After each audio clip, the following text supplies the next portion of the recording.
Hi అండి. నమస్తే. బాగున్నారా? అందరూ బాగున్నారా అండి? నేను బాగున్నానండి. మీరు కూడా బాగుండాలి అని కోరుకుంటున్నాను. ఇక్కడైతే మేము పెళ్ళికొచ్చామండి. ఒక పెళ్ళి తెలిసిన వాళ్ళ పెళ్ళనమాట. నేనైతే చాలా సింపుల్‌గా రెడీ అయ్యాను. ఎటువంటి నగలు కూడా పెట్టుకోలేదు. ఇంకా నేనెప్పుడు వేసుకునే ఓన్లీ ఒక్క నల్లపూసల గొలుసు మాత్రమే పెట్టుకున్నాను. అలాగే ఎప్పుడు చిన్న చిన్న కార్యక్రమాలకు కట్టుకునే ఒక చీర, బోర్డర్ ఉన్న చీర, అంచున్న చీర అయితే కట్టుకున్నాననమాట. ఇది పెళ్ళి హ్మ్.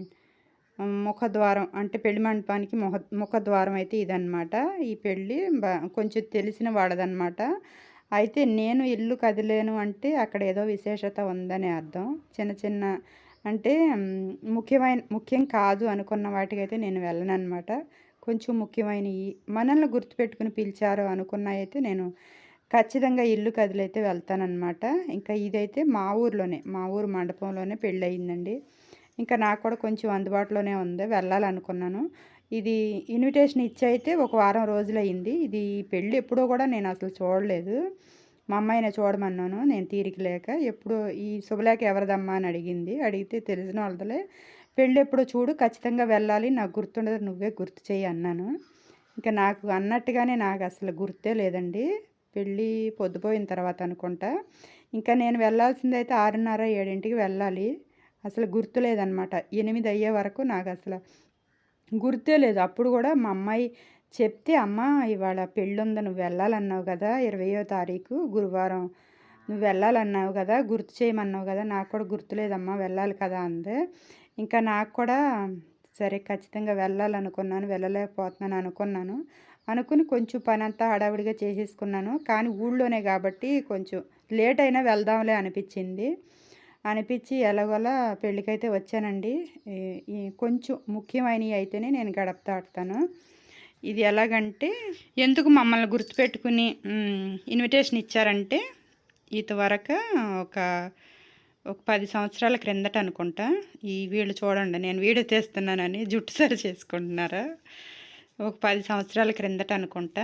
10, 12 సంవత్సరాల పైనే అయిందిలే. వీళ్ళకి మా ఊర్లో కొంత పొలం ఉందండి. పొలం ఒక 16 ఎకరాలన్నమాట. ఎక్కువే. కొంచెం ఉన్న రైతే, బాగా ఉన్న రైతే. వీళ్ళ పొలంలో అయితే మేము ఊడు పూడ్చిన తర్వాత మేమైతే దారులు అయితే లాగేవాళ్ళం అనమాట.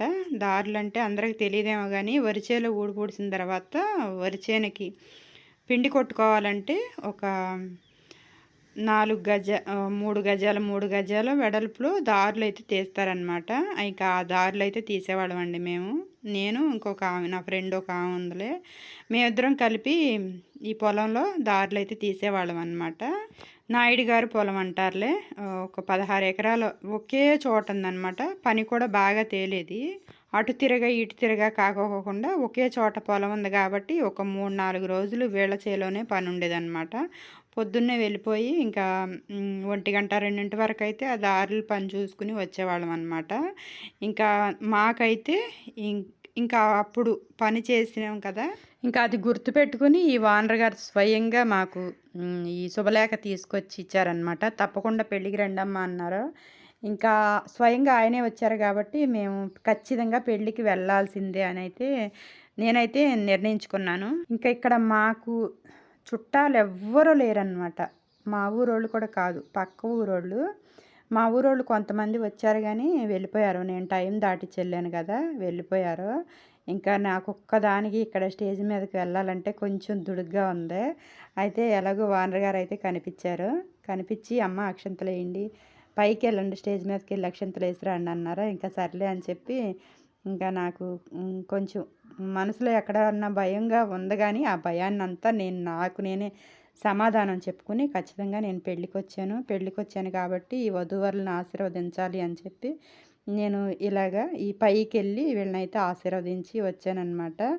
ఇంకా ఓనర్ గారు కూడా కనిపించారు. ఇంక భోంచేయండి అమ్మ, అక్షంతలు వేయండి అన్నారు. ఇంకా చాలు, అది చాలు.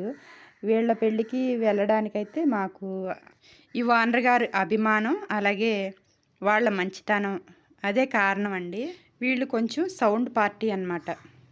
అందరూ కూడా ఇక్కడ ఉన్న వాళ్ళందరూ కూడా బాగా రెడీ అయ్యారు. బ్లౌజెస్కి మగ్గం వర్క్, అలాగే కంప్యూటర్ వర్క్, వేసుకున్న వాళ్ళు ఉన్నారు. అలాగే నాలాగే సింపుల్‌గా రెడీ అయ్యి అభిమానం కొద్దీ వెళ్ళిన వాళ్ళు ఉన్నారు. బావుందండి. ఇక్కడంతా బావుంది.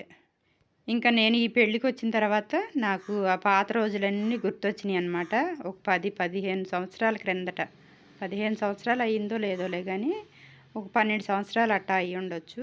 అప్పుడు ఎకరం ఎకరం దారిలో అయితే రూ. 100 అప్పుడు కూలి రూ. 100 ఒక మనిషి పొలం పనికెళ్ళి పని చేస్తే రూ. 100 అలాగే దారులు లాగిన ఒక ఎకరానికి దారులు లాగిన రూ. 100. అప్పుడు ఒక్కొక్క మనిషి 3 ఎకరాలు లాగేవాళ్ళం. అంటే 3 కూలీలు వచ్చాయి. ఇప్పుడు ఒక మనిషి పొలానికి వెళ్ళి పని చేస్తే కూలి రేట్ అయితే రూ. 350 ఒక్కొక్కసారి అయితే 400 కూడా ఇస్తున్నారులే. అప్పుడు రూ. 100, ఇప్పుడు 400. చూసారా ఎంత తేడా పెరిగిందో. అలాగే ఇప్పుడు మేము అదే పని ఇప్పుడు చేస్తే ఒక 1200, 1100 వచ్చేయి. చూసేవాళ్ళు అనుకుంటారు కానీ, అమ్మో 1200 ఒక ఆడమనిషి సంపాదిస్తుందా, ఎటువంటి ఆయుధాలు లేకోకుండా ఓన్లీ ఒక మనిషి వెళ్ళి సంపాదిస్తుందా అని చూసేవాళ్ళు అనుకుంటారు కానీ, చేసేవాళ్ళకే తెలుసుద్దండి. ఏది చేసినా ఎంత కష్టపడినా నా పిల్లలు ఏదైనా అడిగితే నా దగ్గర డబ్బులు లేవు అనే పరిస్థితి రాకూడదు అనే నా ప్రయత్నం అన్నమాట. ఏవైనా పెద్ద పెద్ద ఖరీదైనవి కొనలేకపోవచ్చు కానీ అవసరం అనుకున్నాయి కొనలేనప్పుడైతే నేను ఉండి కూడా వేస్టే. నేనైతే అదే అనుకుంటానండి. నా పిల్లలు ఏదైనా అడిగినప్పుడు నా దగ్గర డబ్బులు లేవు, నేను కొనలేను అనే పరిస్థితి అయితే రాకూడదు భగవంతుడా. నా మీద బాధ్యత ఉన్నంతకాలం నేను కష్టపడే శక్తిని అయితే నాకు ప్రసాదించు స్వామి అని దండం పెట్టుకుంటూ ఉంటాను ఎప్పటికప్పుడే. ఇంకా మా పిల్లలు కూడా ఇంట్లో పరిస్థితి చూసే ఏదైనా అడగాలన్నా కూడా అడుగుతూ ఉంటారండి. ఓకే అండి, వీడియో నచ్చితే లైక్ చేయండి. ఉంటాను మరి, మరొక వీడియోతో మళ్ళీ కలుద్దాం. Thank you.